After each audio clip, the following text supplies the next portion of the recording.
One of the things that I wanted to do today and while we're inside of Photoshop is I just wanted to talk about making an adjustment to the image using an adjustment layer, and then just talk a little bit about how I deal with applying adjustments locally using mask. People have asked about that quite a bit.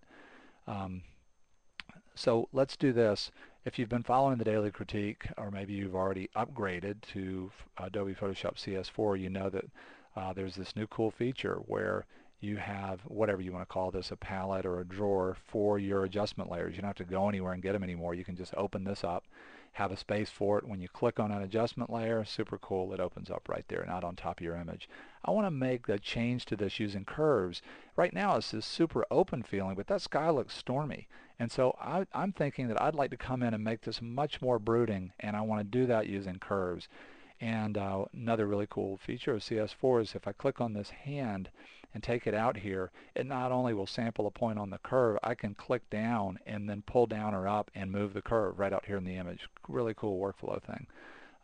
So this is the way I would think about using curves here. I'm going to go out in here and I'm going to say, you know, there's all of these high mids, and that's where I'm going to start to make this much more brooding. I'm going to take those and make them much darker. And they're everywhere. I mean, you know, it's really interesting how sort of flat, and I've already said I like it, so I'm not saying anything bad about the image, but there's so many sort of flat grays in here. Look, you're seeing them there. You know, low mids up to these high mids. That's where most of the pixels are in this shot. That's why it looks so gray. I want to take these high mid and make them much more dramatic. So I'm going to make them darker. And let's see, I'm going to come right down in, I'm going to come down in here somewhere. And then I'm going to pull down dramatically. And I'm also watching the end of the pier. I'm watching that structure. And I'm starting to watch underneath the structure where Rich was concerned about not really having a black point, and I'm kind of watching more of a black point come into that. And this is starting to look much more brooding.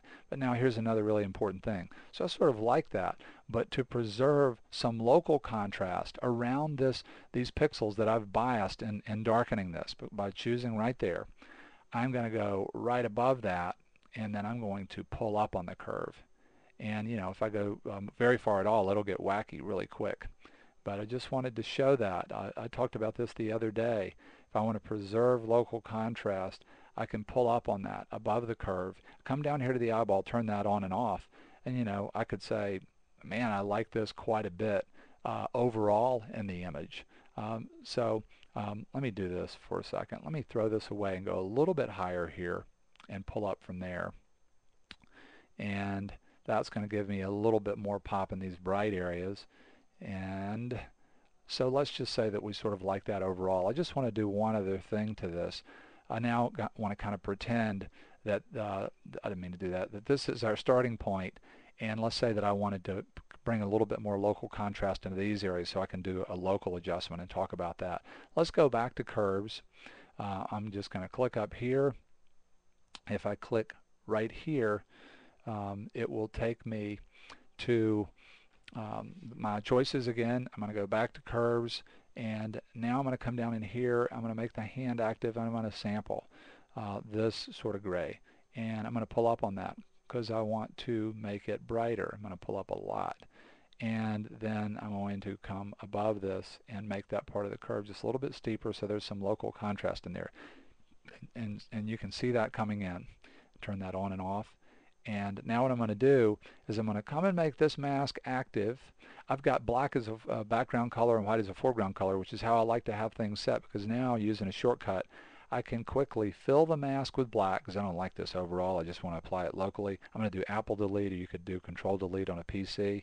That fills the mask with black. Now white is my foreground color. If I make the brush active, anywhere I paint with white, I'm going to be applying that adjustment on the curve that we just made.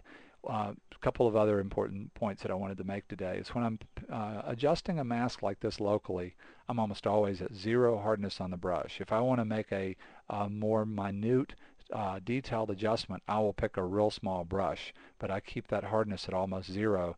And I also start at low opacities and build up. I rarely ever go above 30% here.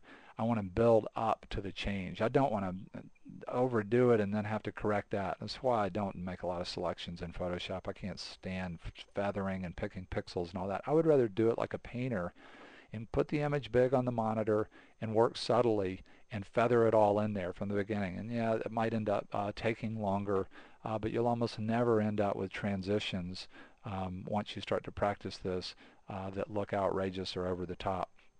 So we're at 20% opacity, we're at zero hardness on the brush, and then I'm just going to come in and start to paint in a very specific way to bring up in a local way some pop down in here, and to start to make this sing a little bit more and slow the eye down.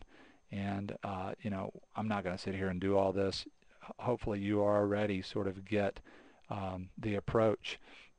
Over here there's already quite a bit more contrast, but with this little brush I could come in and play around with making it pop even more. And I might come in and do another curves adjustment down in this area to create even more of a feeling of movement in here. And so here's what we've done so far. And it's just kind of an airbrush technique. This is a little bit over the top down in here, but I like what I've done in here. Obviously, if I want to get rid of this, I can just switch to black, get a bigger brush, go to a higher opacity, 50%, and get rid of that. And I probably would come down in here because the tones are different than they were out in here, and just do a different curves adjustment for this part and paint it in. And I think I would like to just open this up in here a little bit, but I like this variation on this image too. Very different. I mean, here's where we started, and here's where we are right now, and boy, we could go so much further with this. The other kind of interesting thing to me about making this darker is that this doesn't feel quite so wacky with this one support and without the other one. At least that's the way it looks to my eye. Let's just talk about this one for a second. Rich, and something weird is going to happen on the screen here, and then we'll fix that. It's interesting.